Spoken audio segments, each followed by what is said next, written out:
เมื่อก่อนทำไม่ได้เนาะ หลังใช้15 นาทีนะคะ แล้วหลังใช้15 นาทีพี่มีความรู้สึกยังไงบ้าง รู้ว่าสึกดีขึ้น ดีขึ้นใช่ไหม ยังงคะ มัน จากนิ้วเป็นยังไงอ๋อบอกก่อน นิ้วมันไม่รู้สึกเลยเนาะ ไม่ ค รู้ ลิป สึกก แร ระดิก ก ไม่ได้เลยใช่ไหมคะ ชาแล้ว เป็นมากี่ปี โอ้โหอันนี้กระดิกได้เลย เป็นมากี่ปี สแก้ 2 ปีมั้ง 2 ปี เทว นี่ ดาไหมเทวดาไหม อย่าเพิ่งประมาณ แสดงว่าคนนี้เซนมากเลยเซนมาก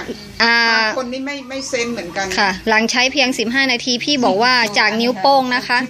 นิ้วโป้งนี่คือไม่มีความรู้สึกกระดิกไม่ได้นะคะ แต่ตอนนี้หลังใช้15 นาทีพี่บอกว่าเริ่มมีความรู้สึกใช่ไหมคะ ครับ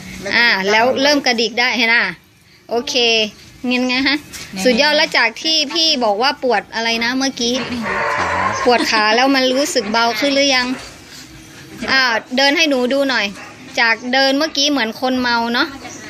ก็ตื่นนอนเนาะ กระฉับกระเฉงป่วยมานานทรมานมากกับกระดูกกระเดี่ยวเดินตอนนี้ไม่เหมือนคนเมาแล้วพี่เมื่อกี้เดินมาเหมือนคนเมาอ๋อความเบาหวานความดันพี่เป็นคนบ้านไหนเอ่ยพี่บอกที่นี่บ้านสนวน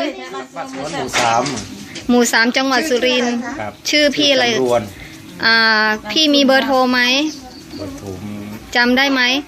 โทรศัพท์มีแต่จำเบอร์ไม่ได้โอเคอันนี้นะคะบ้านสนวนตำบลด่านจังหวัดสุรินทร์นะคะคุณพี่จำรวนเนาะใช้ครีมเฟอร์แมกทีของเราเพียง15 นาทีถ้ามีใครสงสัยหรือต้องการสินค้าก็มาติดต่อได้ที่นี่เลยนะคะแล้วก็คุณพี่